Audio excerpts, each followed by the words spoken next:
CNN Plus is done, Netflix has itself a tough quarter, and Apple might be closing in on NFL Sunday Ticket. We'll talk about all that and more in this week's episode of Cord Cutting Weekly. Hi folks, and welcome to Friday, April 22nd, 2022. This is Cord Cutting Weekly, the show where we wrap up the past week in cord cutting and streaming news. And like we said at the very beginning, we've got several stories to discuss, including the rapid demise of CNN Plus and Netflix scrambling after a rough few months. But first, of course, if you haven't done so already, please do consider clicking on those like and subscribe buttons down below. Those really do help out our channel considerably, and we genuinely appreciate it. And as always, for anyone that's joining us for the very first time this week, just a quick note. For all of the stories we're about to discuss here, you'll find links to those stories included down below in the video description. And those links will bring you on over to our news website, cordcuttersnews.com, where you can stay up to date 24/7. And now that we've laid all of that out, let's dive into the news, starting with the rise and fall of CNN Plus. First up, yes, in case you haven't heard by now, Warner Bros. Discovery announced this week that it's shutting down the CNN Plus streaming service just 1 month after it initially launched. That service kicked off on March 29th, boasting a lineup of new original series and interactive elements. But uneven device support likely didn't help matters. Soon, stories of low subscriber counts followed, and many in the industry began to predict big changes or an outright closure would come soon.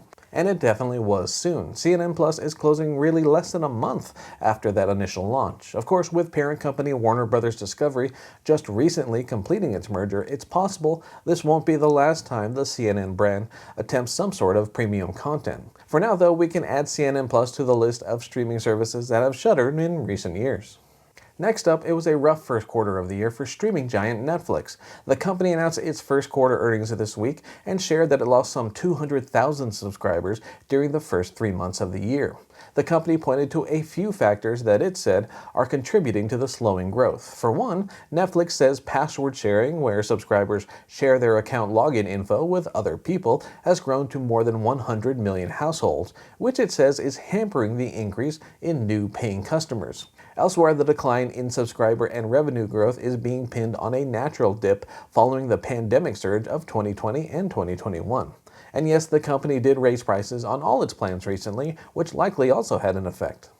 Of course, the streaming industry as a whole is only getting more competitive, with Disney Plus coming on strong and HBO Max looking to join forces with Discovery Plus for a more potent lineup. As for Netflix, it'll be interesting to see how the company addresses password sharing moving forward. We've already seen smaller scale testing in other countries, but calling out the practice as a major contributor to its recent struggles suggests more measures are on the way. Stay tuned. Speaking of Netflix, the company used its Q1 earnings call to discuss the potential of new ad-supported tiers within the next few years. That ad-supported plan would presumably come in at a lower price point, which could generate more subscriber growth following the recent price hike and the overall drop in subscribers. CEO Reed Hastings pointed to the success of ad-supported plans offered by competitors like Hulu and HBO Max. As for exact dates and pricing details, well, those are still TBD. So let's open it up to suggestions. What would you pay for Netflix access if it had an ad-supported plan similar to, say, Hulu's offering? Feel free to sound off in the comments section down below. Moving on, this week we also learned about the latest subscriber numbers for HBO. In a regulatory filing earlier this week, it looks like HBO and HBO Max ended the first quarter of the year with 76.8 million subscribers worldwide. That total suggests a gain of around 3 million subscribers for the quarter and includes around 48.6 million users of HBO and HBO Max here in the US. As we've discussed here on Cord Cutting Weekly, there are likely some big plans in store for HBO Max moving forward now that the merger between Discovery and Warner Bros. Has officially closed. Indeed, 2022 and beyond could be a very interesting time for HBO's streaming service, and we'll definitely be keeping a close eye on things. In sports news, new rumors this week suggest that Apple is close to securing the rights to NFL Sunday Ticket. Those rumors come courtesy of Puck News and its founding partner, Matthew Bellany. Bellany said his sources indicate a deal between the NFL and Apple may already be done, but Apple could be keeping it quiet. As for why Apple would want to keep things on the DL for now, the company is known for its secrecy and the desire to announce news on its own terms. With that in mind, the company does have a major event coming up, with WWDC arriving in early June, but that doesn't necessarily mean it will withhold an announcement until then. For now, though, we'll definitely be on the lookout for further confirmation of a deal between Apple and the NFL. In Roku news, the company is continuing its push into publishing original and exclusive content. Season 1 of a new comedy called Children Ruin Everything is set to land on Roku's free streaming platform, the Roku channel, on Friday, May 13th.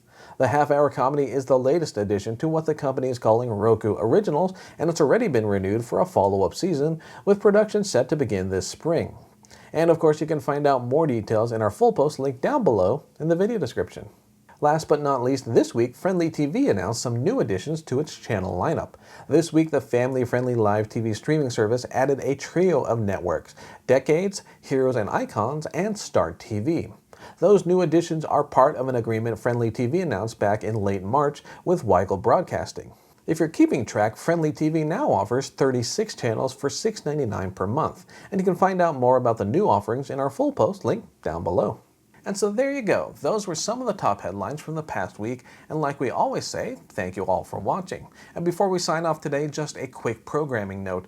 I will be out next Thursday and Friday, so we won't have an episode of Cord Cutting Weekly on April 29th. But we will sum up the biggest stories of the week and publish a post next Friday, so you can still stay up to date on all things streaming.